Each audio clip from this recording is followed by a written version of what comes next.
All right. Hey, welcome everybody to another episode of MasterClass. I am your host, Trevor Burnett, and we are here on episode 13. So we're not like your standard hotel that will skip over that number and just go from floor 12 to 14.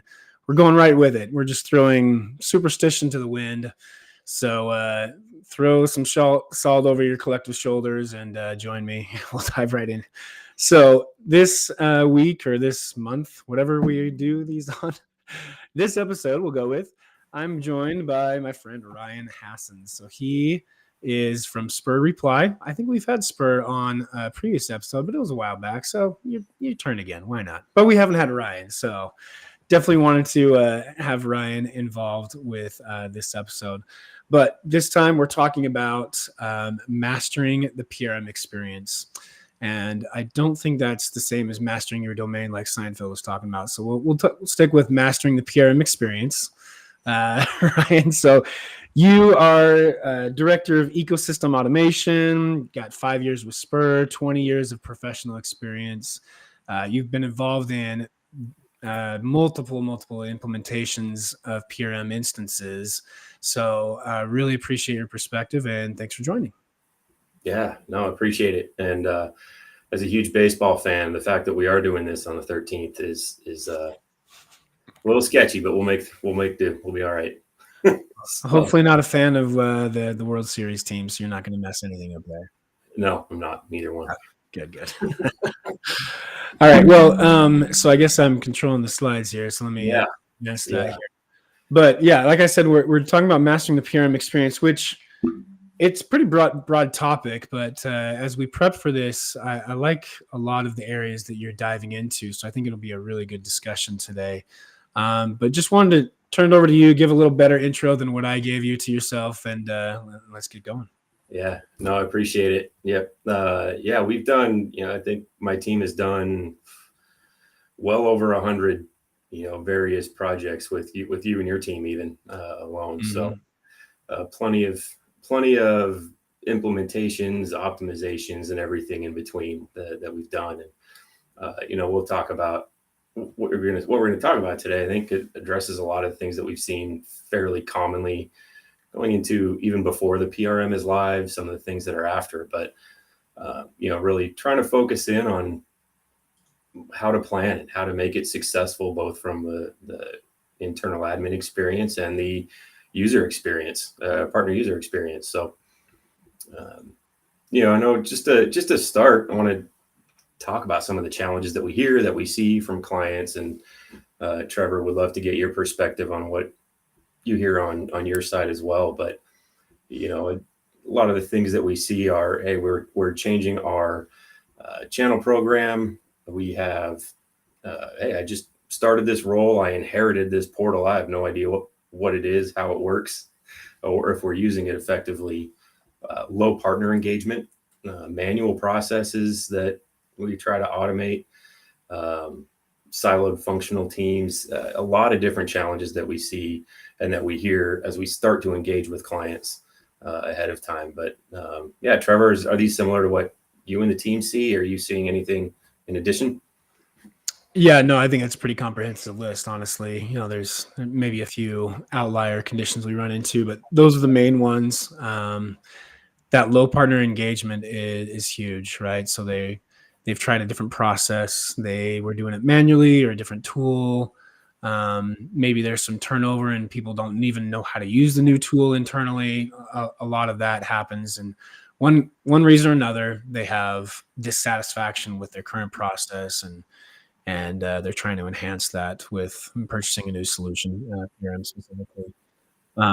But yeah, it's those siloed functional teams is a big one we run into, right? Where I think the channel is bought in, but they need help with the direct sales team or the marketing team or from management and just kind of running in mud and working on their own. So that's a big challenge that the solution is not going to take care of. You can't buy a platform that'll take care of that. So it's something that folks like you guys at Spur can help in that consulting side of things to handle.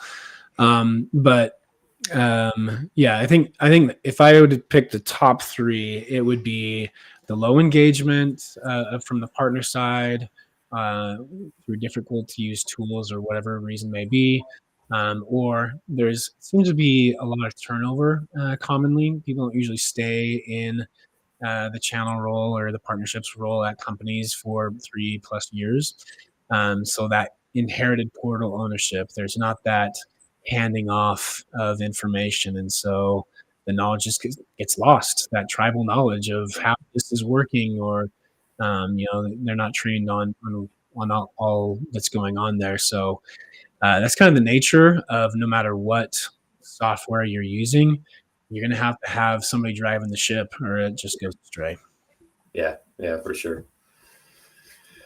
Once we run through those challenges, and as we think about a successful PRM deployment or implementation, that image you see down at the bottom is really what you want to see is the ideal state of the partner management. You want your automation tools to be as self-sufficient for your partner users as possible, giving you still the time to provide some of your larger and more strategic partners that hands-on white glove experience, but then really finding that point down the long tail line where it makes more sense to have a partner be self-sufficient. So, you don't have to invest as much time ramping them up, training them, helping them, navigate or create assets, things like that. It's all right there for them. So, if it's all done right, partner users want to use your portal. It's easy for you to use your own portal and control your internal operations and costs, and automate a lot of the processes, get rid of Excel spreadsheets wherever you can, make training easier, respond back to partner users faster in automated ways. So a lot of benefits if it's all done right. And I realize that when you look at challenges and benefits on a slide, it makes it seem very easy, but there's actually a lot that has to go into it. And I think we have a lot of those discussions up front. I'm sure you do, Trevor, before we even start supporting, and implementing or configuring a portal. So, Trevor, I guess what kind of conversations are you and your team having with clients up front? Yeah, from the sales process, I'll advance just so we can have the next piece ready. But yeah, in the sales and marketing process, which I work on mostly, it's a lot of education. I just realized I mentioned two of my top three. Third one is new person in the role, right? So you've never purchased a PRM, you're doing the manual processes. So it's a lot of education of best practices. Here's what you need. Oh, you're feeling this pain. Did you know that PRM could solve those sort of things? And that's on kind of the what I'll call the lower end of people that are just starting out on the channel or inheriting or taking over. But then on the mid to enterprise, a lot of the conversations are that bringing teams together. Okay, you have a lot of siloed solutions. How can we bring those all so they're talking together and you're not having partners having a bad experience logging into multiple systems trying to access, or even if they do have SSO, it's disjointed. I'm doing one thing here and it doesn't talk to the other system, and so I have to update it in multiple locations. So it's really having that strategy discussion that I think is essential, and some people skip over that step. I think we've mentioned this on previous master classes, but a big piece is having that strategy together. Because if you're just buying a PRM to automate, what are you automating, right? You have to have those processes and those strategies in place.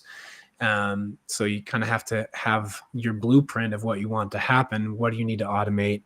What are those manual processes that you can get rid of, and that will really enhance your first steps and beyond, right? Obviously, you can launch with kind of a crawl, walk, run approach, and even with strategy in place, you can do that. But it just gets you to value and to optimal location faster.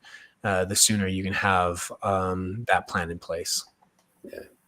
Yeah, I think it's a good call out there in terms of the program alignment.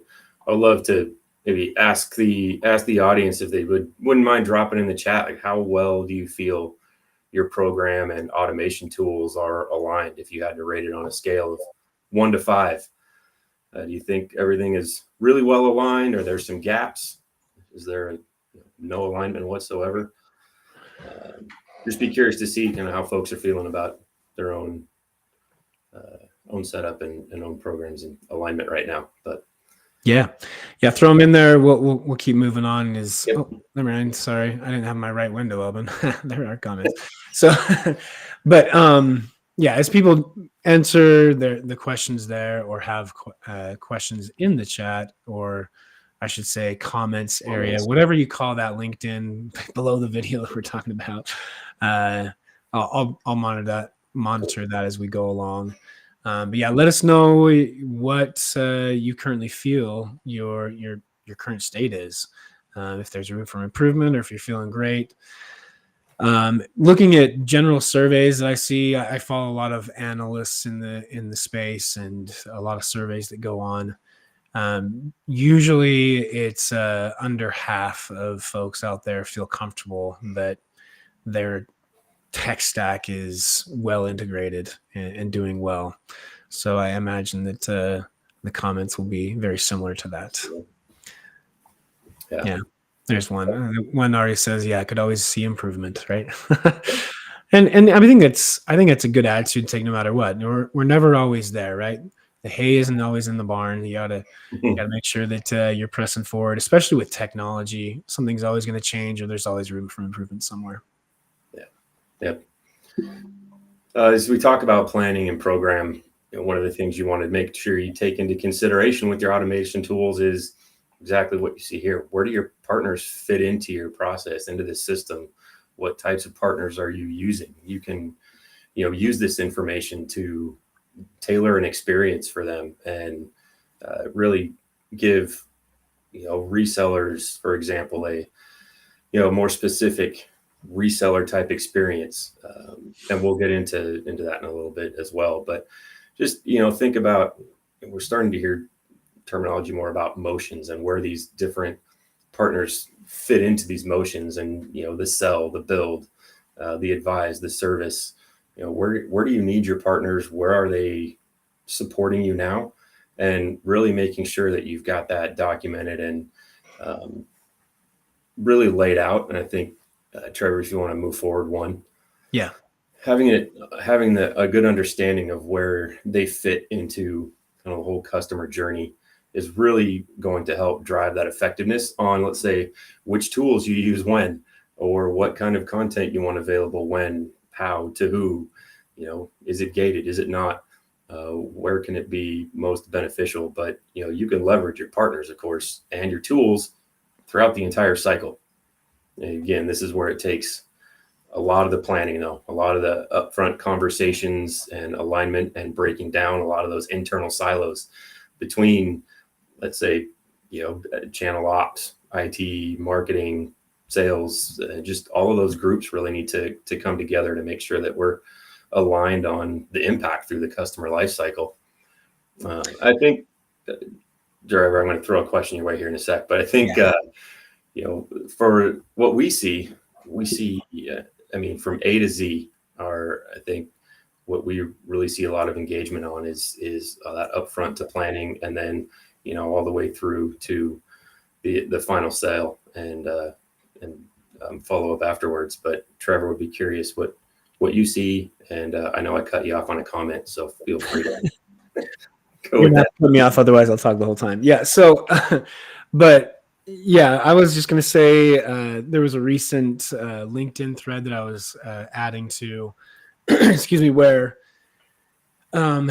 it was a partnership professional. And he said, "Hey, there's a lot of great PRMs out there. I'd like to hear everybody's thoughts." And he listed off, in partner, and then Crossbeam and Reveal. And my first thought was, those aren't PRMs. Wait, no, PRM means it's overarching, right? It is partner relationship management. So no matter what partner type, it doesn't have to be like the traditional PRM that's only reseller focused.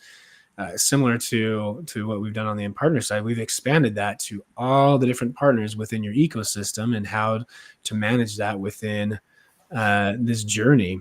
And not only do you want to identify where they support so that you can expose the right tools and process on your side. But I think it was the previous masterclass where we talked about treat your partners as if they are customers and have that customer journey in a partner sense. So I like that you have this graphic also to tie all that in.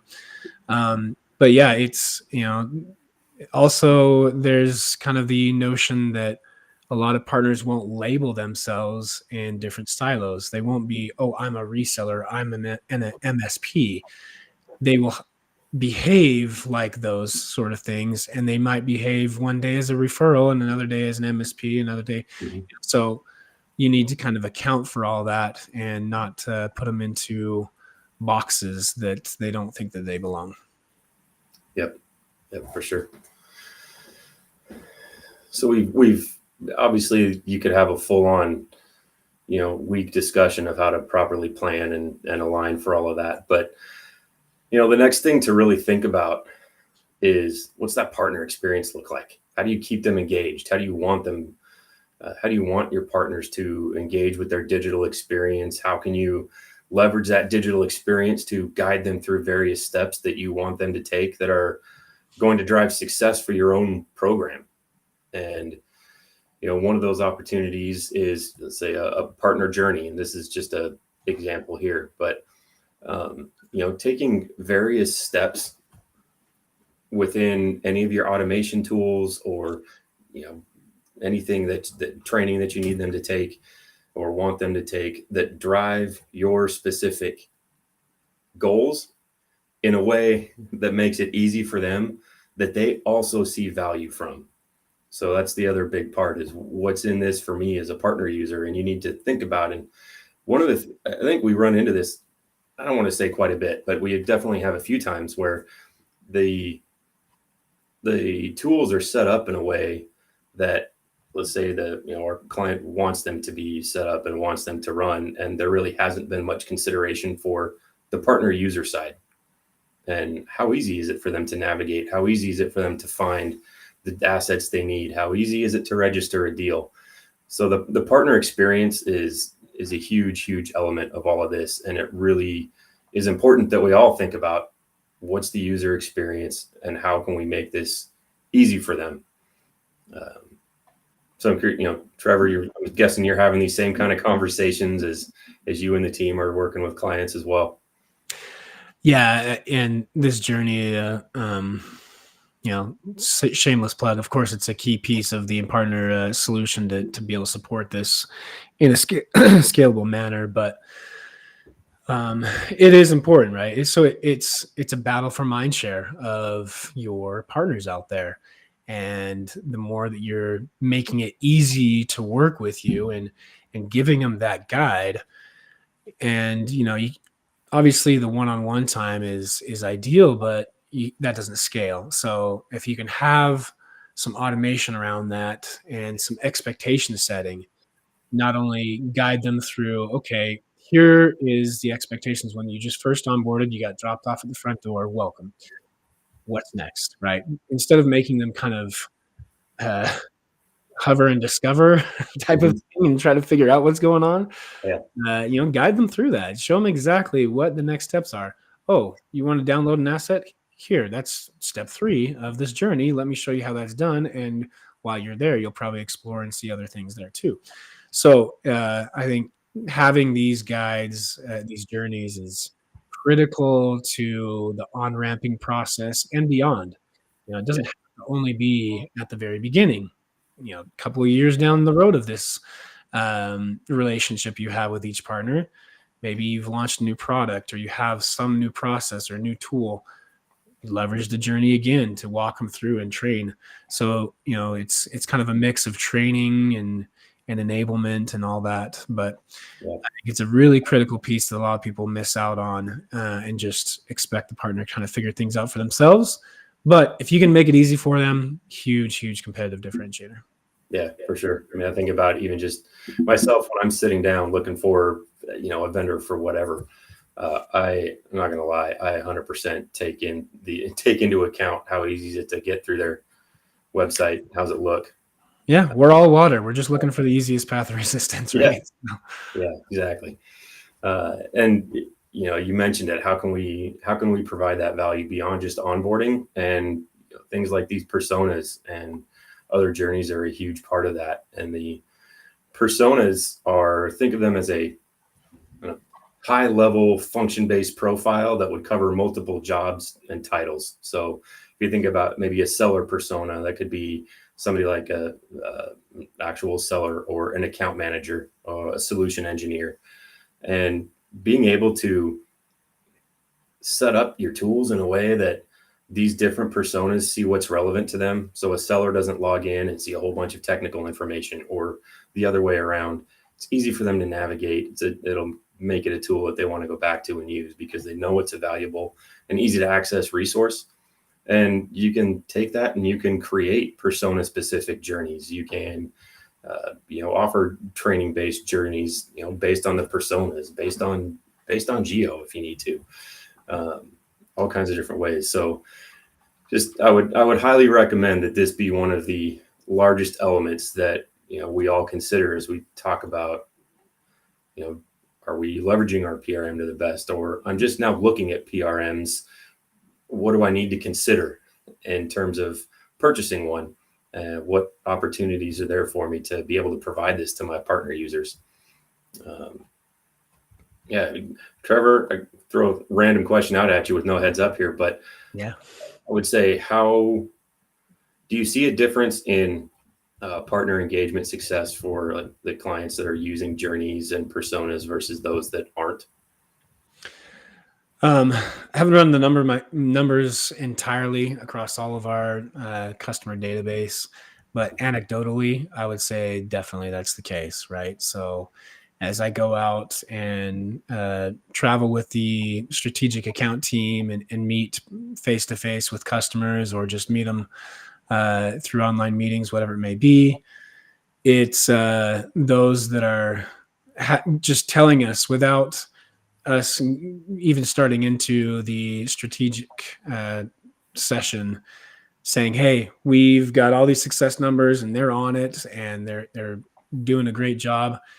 They're leveraging those journeys. And those that are like, hey, we could really use a strategy session, we're trying to figure out things, very rarely are they leveraging the journeys. So that's kind of like the first thing that's the low hanging fruit. Well, I know one way you can improve right here. Let's get these journeys going. Yeah. Cool. And it's even, another element. It doesn't always just have to be journeys. I would, like Trevor, highly recommend it. But even if there are activities that you want them to take that you can just put front and center on any of the digital experiences that they've got, if you want them to register deals and make it easy, give them a button or something that just takes them directly to register deals. So they don't have to try and navigate through a menu and things like that. So it's all about making it easy for your partners and giving them an easy button to help you out. So. Yeah, that's one of the top pieces of advice. So you leverage the journeys and organize that homepage. The first thing they land on, what are the top 3 or 4 things that you want them to do, right? Just have them buttons right there. Skip the banners, skip the marketing language. Nobody cares about that from the partner side. Just, okay, I want them to drive to deals. I want them to access training, whatever those top things are, make them the main calls to action that you have in the banner there. Just make it easy to find. Yep, exactly. All right, sorry, I'll advance the slide here. There we go. So this one, functionality is actually one word, just in case we're curious. But, and so is requirements. Size constraints there. Yeah, I guess. In any case, one thing we haven't talked about, it really is, how do I select the right PRM? And it's again a pretty in-depth process if you want to do it right. And we've talked about some of these elements. Yeah, what's our program look like? Is it fully baked? Is part of it baked? Are we still building it? If you're still building it, you could probably you could incorporate PRM functionality based on any conversations you have with vendors, but if it's not fully baked, it's probably not the right time to actually pull the trigger on an investment yet. Requirements. This is a big one, and again, this is a conversation and probably some workshops, for example, on what exactly do we need this to do.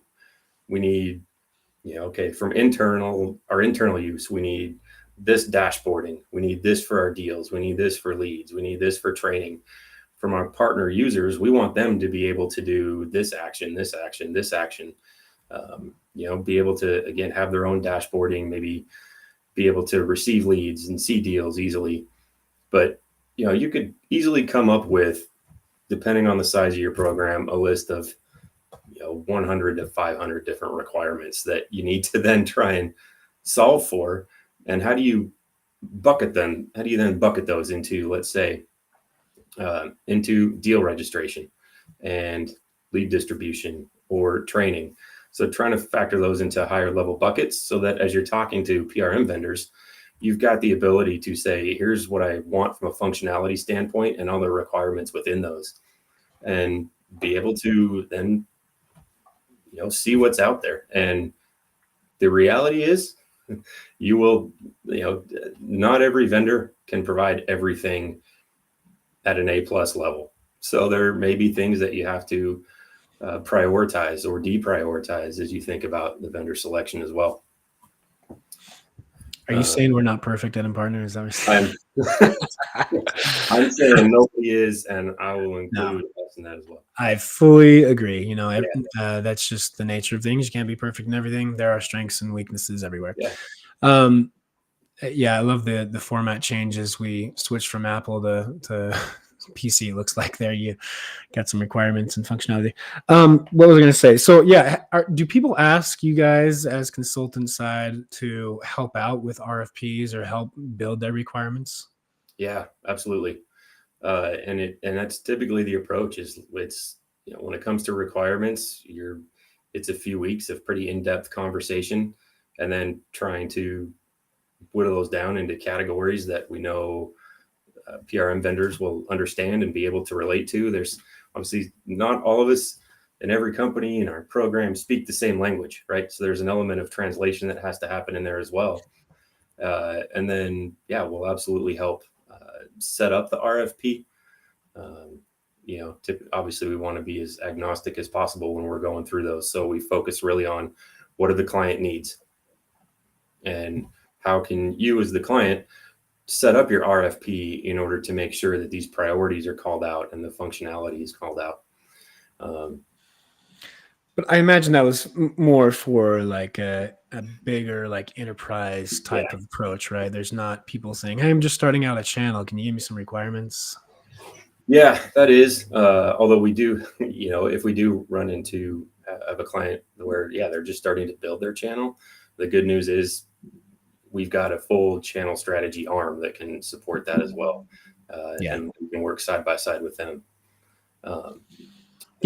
I was going to say that's how I see it usually is, as a smaller to medium size, not only business, but, the size of the channel or the partnership ecosystem you're trying to support.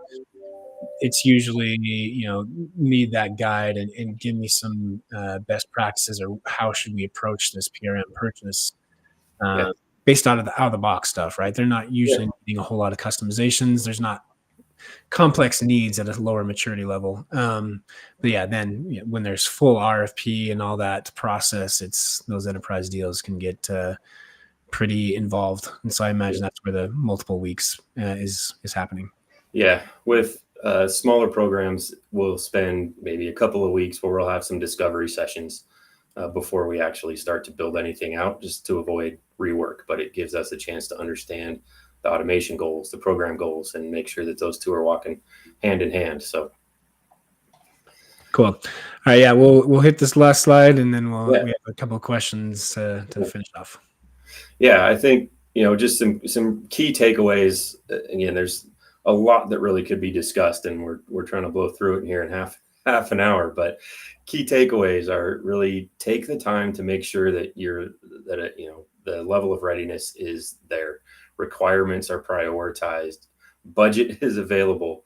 Make sure that all the teams are working well together and have input. Do the vendor research. You see the Q3 Forrester wave over on the right. And these come out every quarter. Forrester is a great source of information for things like this. Think about that partner experience. Leverage the automation tools, those workflows, the journeys. Just make it easy for the partner to navigate your program and take those actions you want them to take, and make it specific to them. Give them their own unique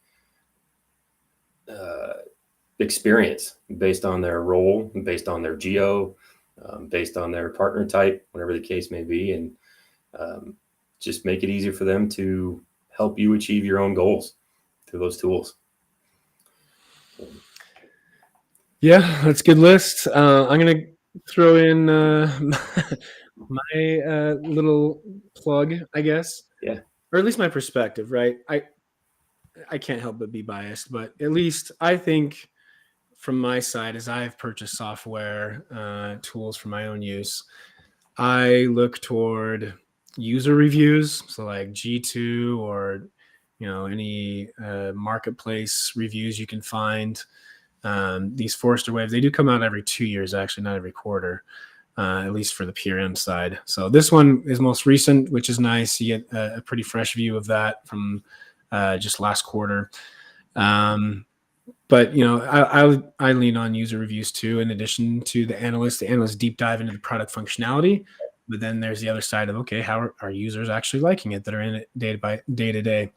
And also, I kind of like the try it before you buy it approach. So if there's a pilot or a free POC or something like that, super helpful to really dig in yourself and compare. Okay, others say it's user friendly. Do I find it user friendly, or do I find it easy to implement? So those are usually pretty common to have no matter what kind of software you're buying. PRM is no exception. And so, yeah, I like to throw those in as other key areas as you do research.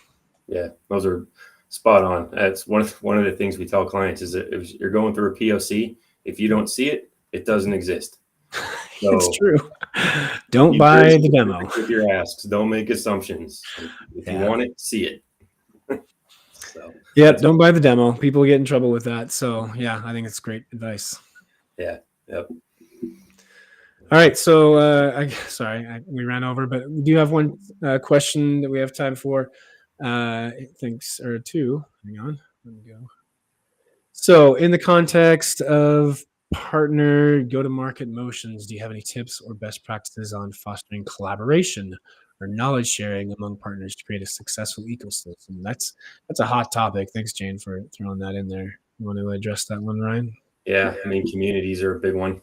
I think that's probably the one that we see the most, is giving partners that opportunity to share, see what others are doing relevant to them. I think you also see, we'll see some of our clients actually just put on partner events as well, and just kind of get everybody in one place to idea share and talk about their goals and how they would like their partners to engage and support them. So I think those are a couple of the biggest ones that I see. Very cool. All right, and I won't be shy about this one. We got one last comment. So, partner does not support badges on the training completion. I said we weren't perfect. We try, but yeah. So we're actually we got the certificate supported. Badges is highly requested, and it is. I've seen some early workings of getting that released. So yes, Masha, we are adding those soon. Sorry about the delay on those. But I didn't want to make it about that. I just thought I'd throw it in there. Since it was brought up, I thought I'd address it. But sure. Anyway, so any final words, Ryan? I would say just take the time to do the planning right. Don't assume that just implementing a tool is going to automatically generate an ROI. The thought and the management and the ownership and the partner experience has to go into it in order for it to be successful. Very good. Well said. All right. Hey, thanks again for joining everybody out there, anybody that's watching us live or on the recording. And Ryan, really appreciate your time and expertise going through all this. Yeah, appreciate it. Thanks for it. Okay. Till next time, everyone. See ya. All right. Thanks all.